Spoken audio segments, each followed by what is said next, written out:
बिस्मिल्लाहिर्रहमानिर्रहीम। अस्सलाम वालेकुम। कामरान मलिक एक नई वीडियो के साथ हाज़िर हूँ। काश्तकार भाइयों, इस वक्त बहार का मौसम जारी है और बागात पर ख़ास तौर पे आम के बागात के हवाले से बात करें तो बागात पर जो है वो फूल नमूदार होना शुरू हो गए हैं और बहुत ही जो है वो ज़बरदस्त किस्म की बहार है और इस दफ़ा मौसम जो है वो फेवरेबल है, तो इसलिए जो है वो फूलों की तादाद भी अच्छी है और पर शाख जो है वो पर पौधा जो फल बनने की तादाद है उसका भी ज़्यादा से ज़्यादा जो है वो इस दफ़ा एक्सपेक्टेशन है, क्योंकि मौसम जो है वो बहुत ज़बरदस्त जा रहा है।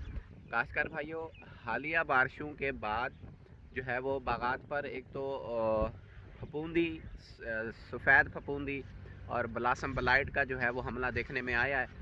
इसके लिए आपको टेबोकोनाजोल या जो है वो एज़ाक्सिस्ट्राबिन और टेबोकोनाजोल का मिक्सचर या इसके अलावा जो है ट्राईफ्लॉक्सिस्ट्राबिन जो है 200 मिलीलीटर फ़ी 100 लीटर पानी के हिसाब से आप जो है वो स्प्रे करते हैं।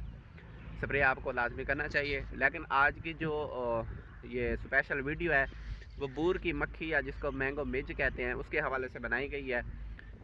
बूर की मक्खी का हमला जो है वो बागात जहाँ पे है, ख़ास तौर पर जनूबी पंजाब के इलाकों में जो है बूर की मक्खी का हमला शदीद तर होता जा रहा है। वक्त के साथ अगर इसको कंट्रोल ना किया गया तो ये ना सिर्फ जुज़वी बल्कि मुकम्मल तौर पर जो है वो फूल वाली शाख को मुकम्मल तौर पर दबा भी कर सकता है। खासकर भाई इसका पहचान का आसान तरीका ये है कि जहाँ पर जो भी आपका पौधा है वहाँ पे उसकी जनूब साइड वाली जितनी भी शाखें हैं, फूलदार शाखों के नीचे अगर आप प्लास्टिक शीट लगाएं तो 24 घंटे के बाद आप उसमें मुआयना करेंगे तो आपको सुंडियाँ जो है वो उस पर मौजूद होंगी।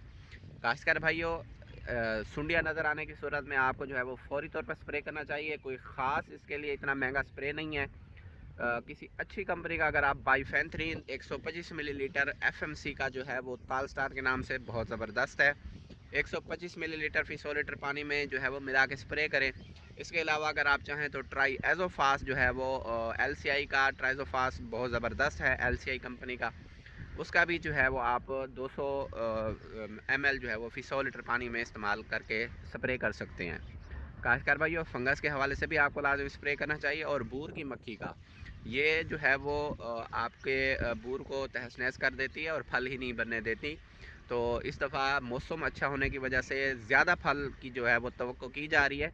आपको चाहिए कि हिफाजती जितने भी इकदाम हैं इनको बरोकार ला कर अपनी जो है वो बागात की ज़्यादा से ज़्यादा पैदावार जो है वो हासिल की जा सकती है। काश्तकार भाइयों, जहाँ पे जिन बागात में या जिन दरख्तों पर फूल कम है तो वहाँ पर पोटाशियम नाइट्रेट का दोबारा स्प्रे भी किया जा सकता है ताकि ज़्यादा से ज़्यादा जो है वो फल हासिल किया जा सके। इसलिए जो है वो बग़ैर किसी वजह के जो आपाशी है उससे गुरेज ना करें, आपाशी भी करनी चाहिए। फल जब बन रहा हो तो उस वक्त जो है वो पोटाश की 60% डोज़ जो है वो आपको लाजमी इस्तेमाल करनी पड़ेगी। साथ ही जो है वो तमाम तर सरगर्मियों में जो है वो ख़ास तौर पर बारिशों के बाद जो ब्लॉसम ब्लाइट है, जो जिसमें जो है वो फूल वाली शाखें ही गल के ख़त्म हो जाती हैं, फूल जो बूर होता है वो सारा गल जाता है, जितनी भी ये फूल बन रहा होता है सारा गल जाता है। तो इसके लिए भी फंगस का हिफाजी स्प्रे करके जो है वो अपने बागात को कीड़ों और बीमारियों से पाक रख के जो है वो ज़्यादा पैदावार हासिल करें। काश्तकार भाई अपना ख्याल रखें और अपने इस चैनल का भी। अल्लाह हाफिज़।